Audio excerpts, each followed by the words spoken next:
नमोऽस्त्वनन्ताय सहस्रमूर्तये सहस्रपादाक्षिशिरोरुबाहवे सहस्रनाम्ने पुरुषाय शाश्वते सहस्रकोटियुगधारिणे नमः। अस्तु, अधुना गतदिने प्रथमः श्लोकः इत्युक्ते वैशम्पायन उवाच श्रुत्वा धर्मान् शेषेण पावनानि च सर्वशः युधिष्ठिरश्शान्तनवं पुनरेवाभ्यभाषत इत्येतत् वयं चर्चितवन्तः। तर्हि युधिष्ठिरः पुनः भीष्मं प्रति शान्तनवं भीष्मं शान्तनु के पुत्र भीष्म को फिर से धर्म के बारे में प्रश्न पूछा। पूर्वं भीष्मः सर्वान् धर्मान् अशेषेण उक्तवान्, तथापि तत्र किमपि सुलभसाध्यम् अल्पप्रयत्नेन लभ्यम्, अल्पप्रयत्न से हर एक पुरुषार्थ मिलने के लिए जो साधन चाहिए वो नहीं कहा गया है। सर्व पुरुषार्थ प्राप्त्यर्थं यत् साधनम् अपेक्षते तत् इतोपि न उक्तं, तदपि प्राप्तव्यमस्ति इति कारणतः इत्युक्ते सुलभतया एकं किमपि वक्तव्यम् इति मनसि आगतम्। अतः पुनः प्रश्नं करोति। कं प्रश्नं करोति? भीष्मं। तत्र सर्वशत्रुभयानकं भीष्म, सर्वशत्रुभयानक भीष्म को कहा गया। एवं गतदिने चर्चितं।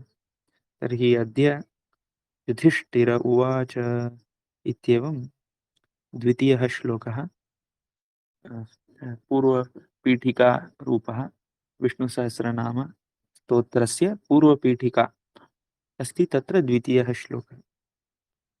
श्रीयुधिष्ठिर उवाच किमेकं दैवतं लोके किं वाप्येकं परायणं स्तुवन्तः कं कमर्चन्तः प्राप्नुयुर्मानवाः शुभम्।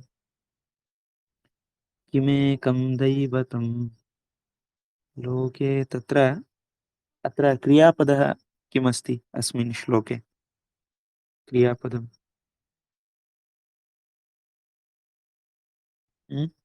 किमेकं नास्ति, प्राप्तेकं प्राप्नुयुः इति। हा हम्म? प्राप्नुयात्, प्राप्नुयातां, प्राप्नुयुः इत्येवं भवति। प्राप्नुयात् इत्युक्ते सः प्राप्नुयात्, वो अवश्य पाएगा। एवं सः प्राप्नुयात्, ते प्राप्नुयुः, वे अवश्य पाएंगे। एवं ते प्राप्नुयुः, अवश्य पाना ही चाहिए। एवं एवं किमपि अस्ति वा इत्युक्ते प्राप्नुयुः इत्युक्ते हि मस्ट गेट इति एवम् अर्थः। आम् तर्हि हि मस्ट इति प्राप्नुयात् इति भवति, प्राप्नुयुः इति दे मस्ट गेट इति। तर्हि एवम् अर्थः भवति। तर्हि क्रियापदं तद्वर्तते। अन्वयः एवं क्रियते। आदौ क्रियापदं पश्यामः। प्राप्नुयुः इति वदामः चेत् प्रश्नः, आकांक्षा भवति, प्रश्न हो जाएगा। किं प्राप्नुयुः, कौन कौन कैसे क्या पाते हैं। हाँ? तत्र एवं प्रश्नः भवति। तर्हि शुभं प्राप्नुयुः इत्येवं, शुभ को पा, पाते हैं, अवश्यं प्राप्नुवन्ति इति। शुभं प्राप्नुहि के, कौन लोग? हाँ? जनाः इति चिन्तयन्तु। पुनः किमेकं दैवतं लोके, अत्र मध्ये मध्ये बहवः प्रश्नाः सन्ति। तर्हि एकं क्रियापदमस्ति इति न चिन्तनीयं। प्रथमः प्रश्नः भवति किमेकं दैवतं लोके, अस्मिन् लोके एकं दैवतं किम् अस्ति इति। एवम् एकम् अस्ति इति क्रियापदं योजनीयमस्ति। आम् किमेकं दैवतं लोके, एकं दैवतं किम् अस्ति? एक दैवत, दैवतम इत्युक्ते किम? पुनः एक देवता कौन है? किमेकं दैवतम लोके, अथवा एक देवता शक्ति क्या है? ये वो एक कौन सा है जो सभी का ये तो एकं किमस्ति सर्वेषां नियन्त्रणं यत् करोति इति प्रथमः प्रश्नः। हम्म, किं आम् वा एकं परायणं, परायणम् इत्युक्ते मार्गः, अयनं नाम मार्गः, परायणम् इत्युक्ते परममार्गः, हम्म, हम्म, अल्टिमेट् वे इति, अथवा परम मार्ग, अथवा बहुत ही उत्कृष्ट राह कौन सा है, एवं परायणं परमम् अयनम् अत्यन्तम् उत्कृष्टं मार्गः कः, अस्माभिः कुत्र गन्तव्यम् इति प्रश्नः। वाप्येकं अ, वाप्येकं किं वापि, किं वा अपि एकं परायणम् इति, अथवा किं प्रष्टव्यं, वा इति शब्दः द्वितीयः प्रश्नः इति, दूसरा प्रश्न। और ये भी प्रश्न है, परम अयन भी क्या क्या है, अपि च किं वा परायणम् इत्येवं चिन्तयतु, अपि किं वा परायणम्, और फिर से मतलब एक दे, देवता कौन है, और हमें क्या एक को कौन सा एक मार्ग है, या और एक मार्ग कौन सा है, एवं तत्र किम आम् अपि किं वा परायणम् इति प्रश्नः। अपि और किं वा परायणम्, क्या है परायण, परम मार्ग कौन सा है, एवं द्वितीयः प्रश्नः। तृतीयः प्रश्नः, प्राप्नुयुः शुभं, मानवाः प्राप्नुयुः इति, प्राप्नुयुः इत्युक्ते पालेते हैं, दे मस्ट गेट, के प्राप्नुयुः इति प्रश्नः, कौन लोग पाते हैं, मानवाः प्राप्नुयुः इति अत्र अस्ति, मानव लोग पाते हैं। मानवाः किं प्राप्नुयुः, मानव लोग क्या पाते हैं, humans what they must get इति, तर्हि शुभं प्राप्नुयुः, मानवाः शुभं प्राप्नुयुः, तर्हि कथं प्राप्नुयुः इति प्रश्नः।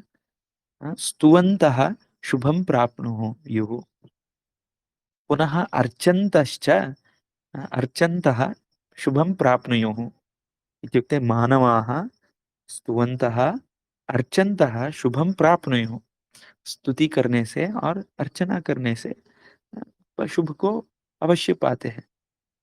तर्हि कं स्तुवन्तः कम् अर्चन्तः मानवाः शुभं प्राप्नुयुः इत्येवं प्रश्नः। कम, किसको स्तुति करते हुए, किसका अर्चना करते हुए मानव शुभ को पाते हैं इति। तर्हि अस्माभिः अधुना पदच्छेदः अन्वयः सामान्यतया दृष्टः, तर्हि पदार्थः द्रष्टव्यः अधुना। तर्हि दैवतं नाम किम्, दैवत दैवतम् इति शब्दस्य कोऽर्थः, पुनः परायणम् इति शब्दस्य को अर्थः, स्तुति इति शब्दस्य को अर्थः। स्तुति शब्द का अर्थ क्या है, अर्चना इति शब्दः अस्ति, अर्चन्तः इति अस्ति, तस्य कः अर्थः, पुनः मानवाः शुभं प्राप्नुयुः, शुभं नाम किम् इति सर्वेषां तत्र बहु अवलोकनं कर्तव्यमस्ति। तर्हि किमेकं दैवतं, दैवतं नाम देव इत्यर्थः। दैवतं, देव इत्युक्ते कोई देवता, देवः इति शब्दस्य कः अर्थः, आ? देवशब्दस्य अर्थः किमस्ति, एकवारं वदामि।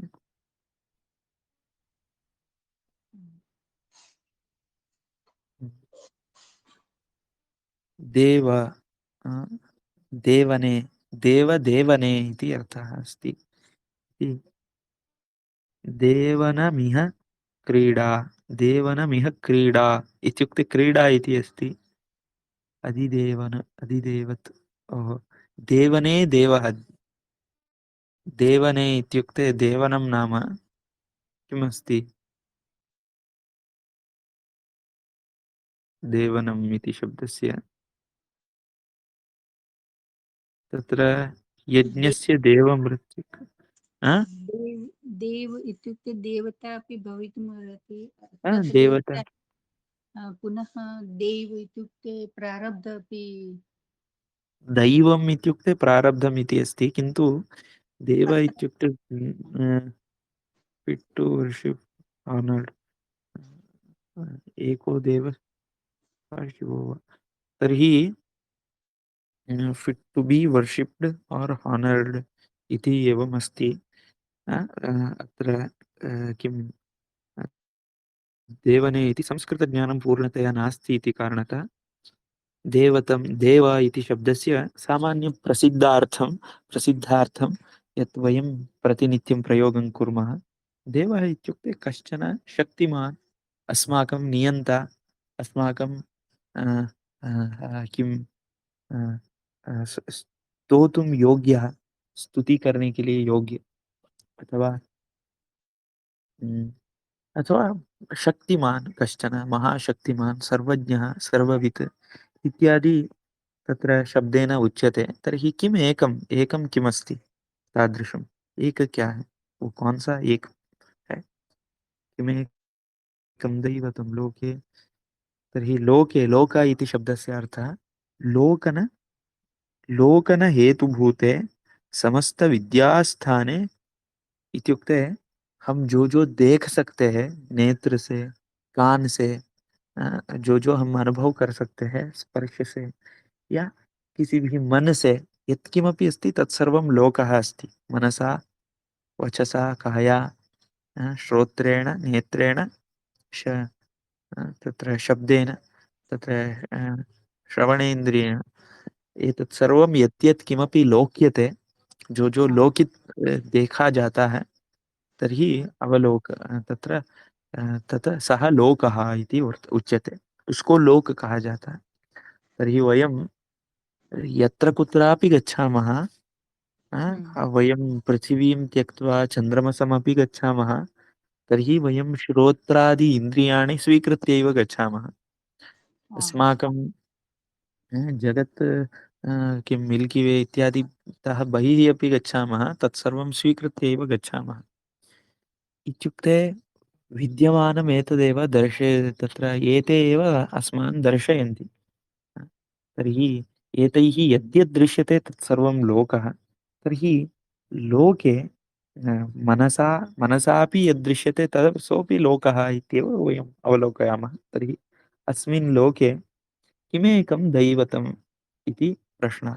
इस लोक में, इस दुनिया में तर्हि क्या दैवत है इत्युक्ते एतत् जगत् केन चलति इत्येवं प्रश्नः। केन एकेन चलति, किस एक से चलता है इति प्रश्नः। प्रश्नः सम्यक् अस्ति वा युधिष्ठिरस्य? आम् आम् किमर्थं सम्यक् अस्ति? इदं जगत् एकेन चलति वा? बहुना चलति खलु, बहुत सारे लोगों से चल रहा है ना। लेकिन तत् तर्हि तेषाम् उपरि बहवः जनाः चालयन्ति। अधुना पश्यतु, किमपि गृहे गृहे बहवः दशसदस्याः सन्ति इति चिन्तयतु एकस्मिन् गृहे। तत् गृहं कथं चलति? सर्वेपि पिता पितुः कार्यं करोति, पुत्रः पुत्रस्य कार्यं करोति, माता मातुः कार्यं करोति, पत्नी पत्न्युः कार्यं करोति, पतिः पत्युः कार्यं करोति। एवं तत्र सर्वं मिलित्वा एकैकः एकैकं कार्यं करोति, सर्वेपि कार्यं कुर्वन्ति। किन्तु मिलित्वा तत्र कुर्वन्ति, सर्वेषां कार्यमस्ति, तर्हि एकः कः इति प्रश्ने पृष्टे सति कं वक्तव्यम् इति प्रश्नः भवति। भवति वा? आम् यथा पिता इति वदामः वा? केन आम् चलति गृहं? पिता इति वदामः, न शक्यते। माता इति वदामः, न शक्यते। पुत्रः इति वदामः, न शक्यते। पत्नी इति वदामः, न शक्यते। तर्हि एकम् इति कथं वक्तव्यम्? आम् वदतु तत्तु भवती। लोके तो एवम् अस्ति किन्तु हो, गृहे सत्यम्, एवम् इदं अस्ति लोकम् अस्ति। लोकं केन चलति? दैवतं किम् अस्ति? अरे, एकं दैवतम् इति प्रश्नः एव सम्यक् नास्ति इति कश्चन पृच्छेत्। कोई पूछ सकता है, तर्हि तस्य उत्तरं किं स्यात्? कोई इत्युक्ते अस्माकं मनः एव पृच्छेत्। हा? किम् एकम्? अधुना पश्यतु, पृथिवी, सूर्यः सूर्यस्य कार्यं करोति। हा? तर्हि पृथिवी पृथिव्याः कार्यं करोति।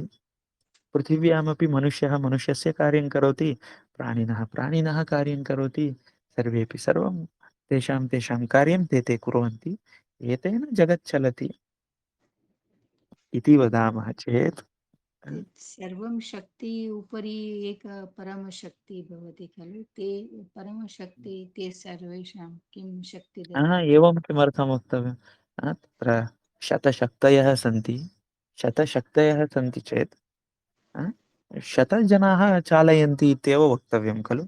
शतजनाः चालयन्ति, शतशक्तयः स्वशक्ति चला रहे हैं। गृहं चलति इत्युक्ते एकेन चलति इति वदामः चेत् अन्येषाम् अपराधः अस्ति खलु? अ, तर्हि कश्चन देवः इत्युक्ते देवस्यापि नियन्त्रणं कः करोति? अ, देवः अस्ति इति चेदपि देवः अपि कथम् इत्येवं प्रश्नादिकं भवितुम् अर्हन्ति। गीतामध्ये किन्तु अस्ति खलु, सूर्यस्य तेज, चन्द्रस्य तेज, ते सर्वं मम तेज अस्ति। सूर्यश सः एव ददाति खलु, सः एव सर्वे अन्य देवता कृते शक्ति ददाति एवं। इति ददाति इति अस्ति, तत् कथम् एकं परिवारे एव पश्यतु, कथं कः ददाति सर्वेषां कृते शक्तिः इति प्रश्नः भवति। तर्हि अधुना ममापि इतोपि एकः प्रश्नः भवति, कौण्टर् क्वश्चन्। हम्म, आम्, यथा अधुना कः वदति इति अहं प्रश्नं पृच्छामि। कः एतत् वदति? प्रश्नं कः पृच्छति? युधिष्ठिरः पृच्छति। आहा, तर्हि अधुना यः एतत् प्रश्नं पृष्टवान्, दैवतम् एकं कथं भवति? बहवः कुर्वन्ति, तेषां तेषां मानवाः मानवानां कार्यम्। आधुनिकविज्ञानमपि तथैव अस्ति खलु, enter connected, whole universe is enter connected. सर्वेपि तेषां तेषां कार्यं कुर्वन्तः सन्ति, तत्तदनुगुणं रियाक्ट् जायमानम् अस्ति जगत् इति। हम्म, किमपि एकं कारणम् अस्ति इति इतोपि न निर्णीतमस्ति। यथा हम्म, कोई एक कारण है, कोई एक गॉड है, ऐसा कोई विषय नहीं है। एवं प्रश्नः आधुनिकविज्ञानं तावत्पर्यन्तं न उच्यते। तब तक नहीं कहा था कोई एक गॉड है, ऐसा नहीं कहा था। ते वदन्ति तत्र पृथिव्याः कश्चन स्वभावः, तत्र सूर्यस्य कश्चन स्वभावः, हम्म, पृथिव्याः स्वभावः सूर्यस्य स्वभावः, तर्हि तत्र मेलनमस्ति, कनेक्षन् अस्ति, तर्हि एवं घटना सङ्घटति। हम्म, अ, पुनः हम्म, एवं सर्वं विषयः बहवः सर्वेपि एकैकं कणमपि एवं सङ्घटति इत्येवं वदामः। तर्हि सः प्रश्नं पृच्छति, एकः देवः कथं भवितुमर्हति इति। तर्हि अहमपि प्रश्नं पृच्छामि, अधुना यद्वदति तत् कः वदति इति प्रश्नं पृच्छामि। सः वदति, अहं वदामि, मैं बोलता हूँ। हम्म, तर्हि भवान् वदति इति कथं भवति? त्वम् इति नास्ति एव खलु, तुम ऐसा, मैं ऐसा कुछ नहीं है ना। यथा कश्चन कण्ठः इति अस्ति, कण्ठे जीवाणवः सन्ति, जीवाणु वदति इति वदति वा? हम्म, आम्, यथा कण्ठे किमपि जीवाणुः अस्ति, किमपि रचना अस्ति, सा आम्, रचना वदति इति वदतु, अहं वदामि इति कथम्? तर्हि कश्चन समूहं स्वीकृत्य वयं किं कुर्मः? एतत् शरीरं किमस्ति? शरीरे विद्यमानं कश्चन भिन्नभिन्नपदार्थाः एव सन्ति। अहम् एकः इति अहं चिन्तयामि, अ? हम्म, तत् मिथ्या इति वक्तुं शक्यते वा? यथा नेत्रं भिन्नं, कर्णः भिन्नः, हम्म, ललाटं भिन्नं, कण्ठः भिन्नः, कण्ठेऽपि बहूनि उपकरणानि सन्ति। तत्र कण्ठेऽपि तत्र शब्दः सर्वत्र भवति, तथापि अत्रापि भवति। सर्वत्र यथा प्रकृतिनियमानुगुणं भवति, तथा अत्र भवति। वायुः अस्ति, वायुः आगच्छति निर्गच्छति, कण्ठे स्नायुः अस्ति, तत्र कश्चन शक्तिः प्रवहति, सा शक्तिर्भिन्ना। एता शक्तिः, तर्हि कः करोति इत्युक्ते अहं करोमि इति कथं भवान् चिन्तयति इति प्रश्नः। हम्म, ते सर्वे मिलित्वा तर्हि तत्र यथा कण्ठः करोति इत्युक्ते वायुः करोति वा इति प्रश्नः। अधुना पश्यतु, वायुः करोति चेत् वायुः एव चालयतु साक्षात् अत्र। वायुः चालयति चेत् शब्दः आगच्छति वा? एवं शब्दः आगच्छति वा? वचनं नास्ति। कश्चन स्नायुः अस्ति, मांसखण्डः, सः पतितः अस्ति, कण्ठस्य मांसखण्डः, तत्र वायुं चालयतु, तदापि आगच्छति वा किमपि? एतादृशशब्दः नागच्छति। अ? तर्हि कश्चन स्नायुः कृते कश्चन शक्तिः अस्ति, तमपि चालयतु, एतदपि करोतु, एतत् करोतु, एतत् सर्वं मिलित्वा चलति, एकं वचनम् इति भवति। तथैव जगत् सर्वेपि बहवः शक्तयः सन्ति। पृथिवी सूर्यस्य परितः भवति, सूर्यः अन्यस्य परितः भ्रमति, जगत् चलमानमस्ति। तत्र जगत् इत्युक्ते गम्यमानं, जो चलता रहता है वही जगत है। गम धातुः अस्ति खलु, गम मतलब जाना। तर्हि जगत् इत्युक्ते वो चलता है, गतिशीलं जगत् इति, गतिशील है, इसीलिए ये जगत है, ये दुनिया, एतत् लोकमस्ति। तर्हि यथा शरीरे भिन्न भिन्न अवयवैः कृतम्, अहं वदामि, अहं वचनस्य कर्ता अस्मि इति भावः यथा आगच्छति, तथा अस्मिन् जगति न भवति इति कथं वदति इति प्रश्नः खलु। ज्ञातं वा? आम् आम् हा? आम् तर्हि एतत् जगत्, सूर्यः सूर्यस्य कार्यं करोति सत्यं, किन्तु जगत् इति एकं शब्दं वदति खलु। जगत ऐसा एक शब्द को हम कह रहे हैं तो एकस्य शब्दस्य एका शक्तिः भवति। यथा एकस्य शब्दस्य एकः शब्दार्थः भवति। यथा अहं अत्र भाषणम् इति एकः शब्दः अस्ति। भाषणस्य कर्ता इति कश्चन अवश्यं भवति। भाषणम् इति शब्दः अस्ति चेत् भाषणस्य कर्ता अवश्यं भवति वा न वा? तर्हि भाषणस्य कर्ता कण्ठः इति वदामि वा? दोषः भवति वा गुणः भवति वा? गुणः भवति किन्तु यथा कण्ठः इति इत्युक्ते वायुः नास्ति वा इति प्रश्नः। आम् कण्ठः एव सर्व केवलं भाषणम् इति समग्रमस्ति। यथा भाषणस्य समग्रम् इति चिन्तयतु। कण्ठः भाषणं करोति वा? नास्ति। वायुः भाषणं करोति वा? नास्ति। अ? किमपि मनः भाषणं करोति वा? नास्ति, केवलं मनः अस्ति। कण्ठः सम्यक् नास्ति वदन्तु तदा। न शक्यते। न तर्हि शक्यते। मनः इति वदन्ति वा? न। भाषणम् इति यत् कार्यं वयं समग्रं स्वीकुर्मः, तर्हि तस्य समग्रस्य कार्यस्य कश्चन कर्ता एकः भवति अवश्यं। तथैव इदं जगत्, जगत्कार्यम् इति एकं शब्दं वयम् उपयोगं कुर्मः। जगत्कार्यस्य कर्ता इति कश्चन भवति, कश्चन शक्तिः एकः भवति इत्येव।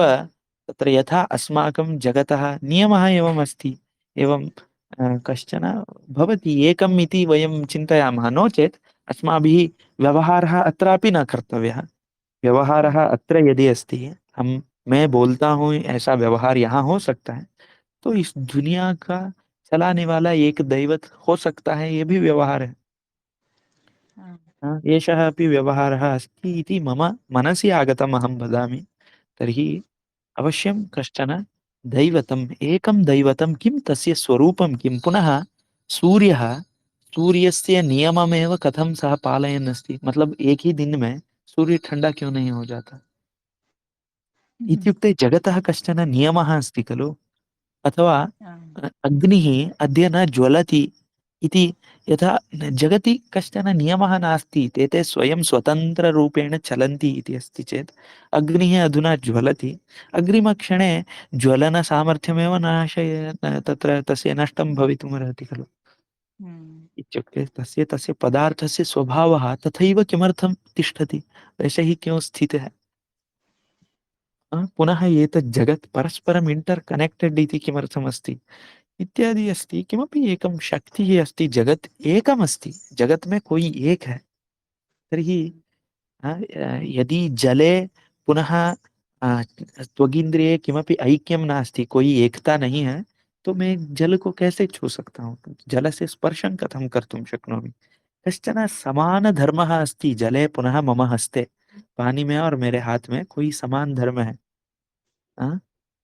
तर्हि पुनः अहम् अत्र उपविशामि, इति चेत् भूम्यां पुनः मम शरीरे कश्चन समानधर्मः अस्ति, नो चेत् आकाशे उपविशामि अहं पतामि खलु।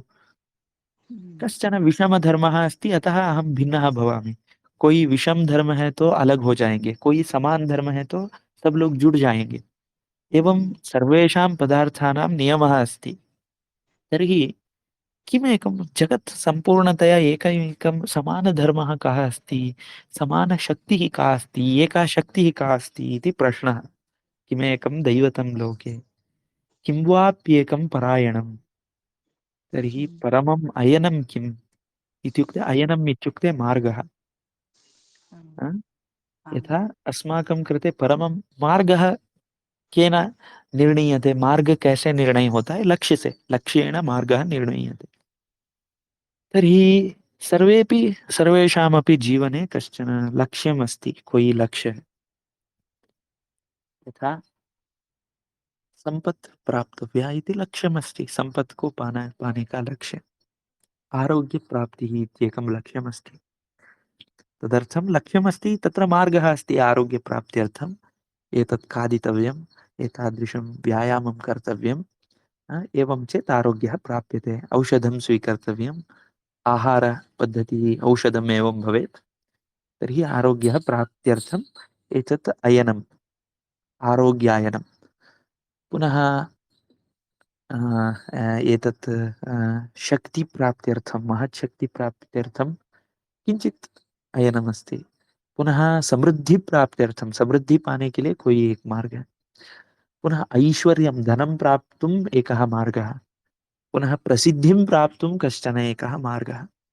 प्रसिद्धि, धनम्, ऐश्वर्यम् इत्यादि बहवः विषयाः सन्ति। एतत् सर्वं प्राप्तुम् एकैकः मार्गः अस्ति। न? तर्हि सर्वेपि किञ्चित् किञ्चित् प्राप्तुम् इच्छन्ति। कश्चन गूगल् मध्ये कार्यं कर्तुम् इच्छति, जाब्। कश्चन सीईओ भवितुम् इच्छति, कश्चन चलच्चित्रनटः भवितुम् इच्छति, कोई फिल्म मेकर बनना चाहता है, कोई फिल्म के नट बनना चाहता है, अथवा कश्चन बिजनेस कर्तुम् इच्छति। तर्हि तेषां तेषाम् इच्छानुगुणं तेषां तेषां लक्ष्यं वर्तते, उनका लक्ष्य है।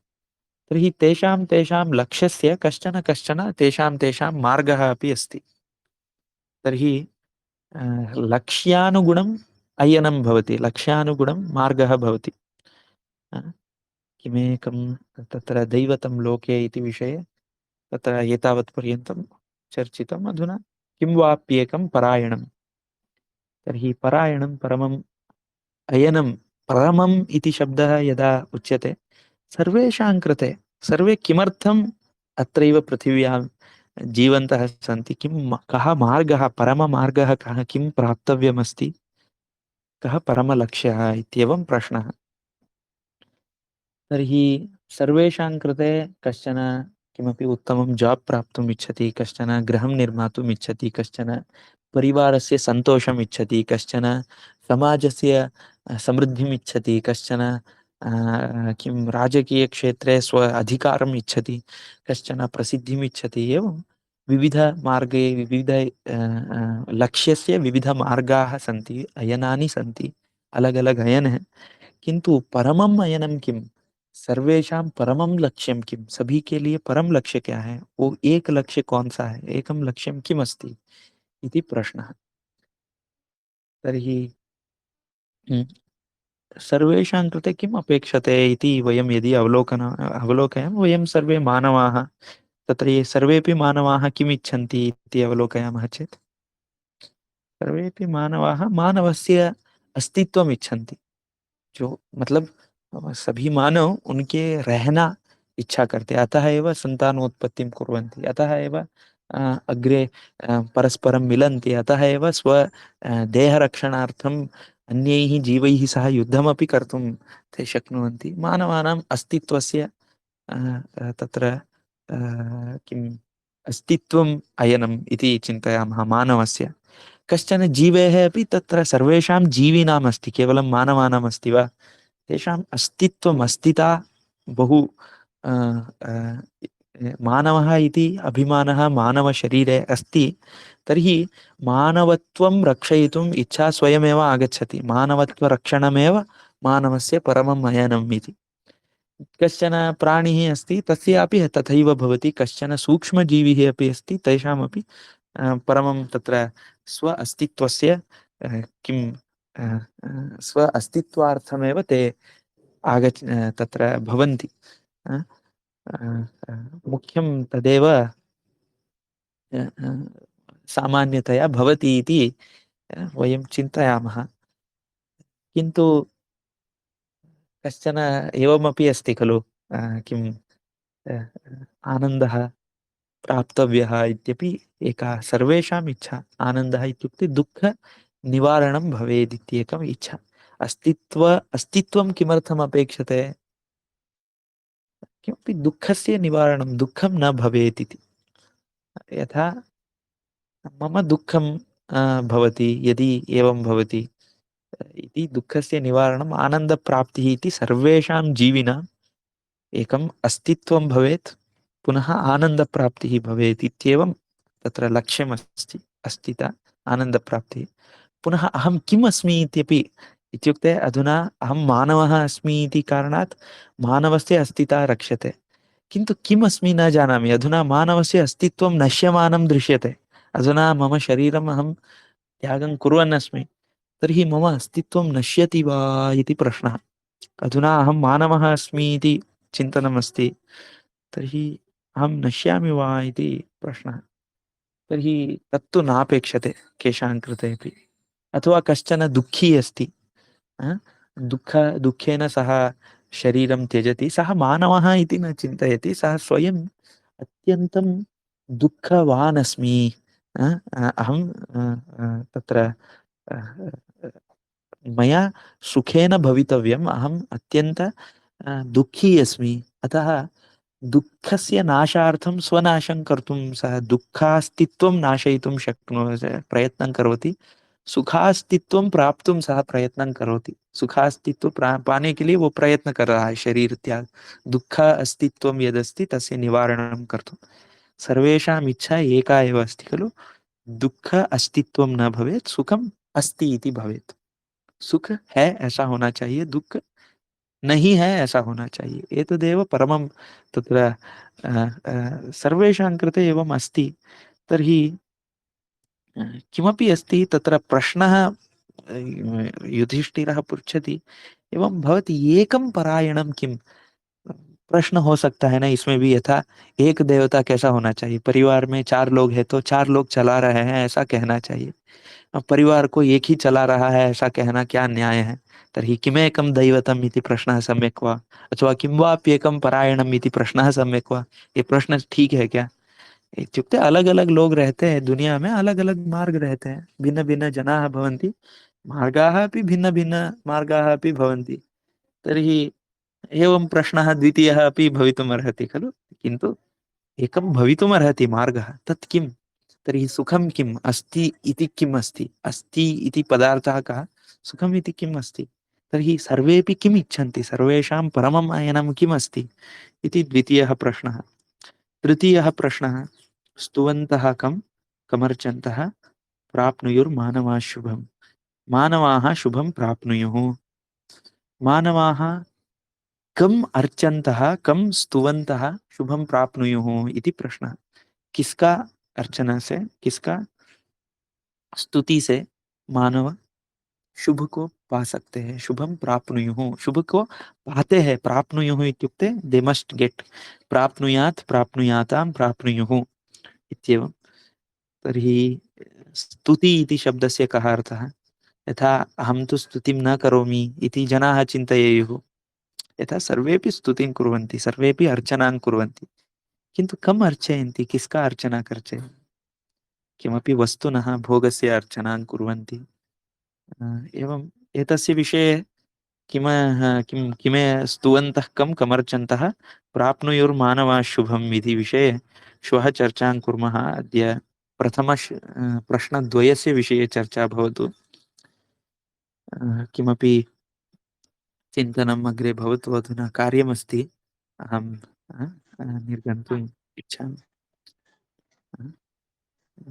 समापयामि वा? आम्।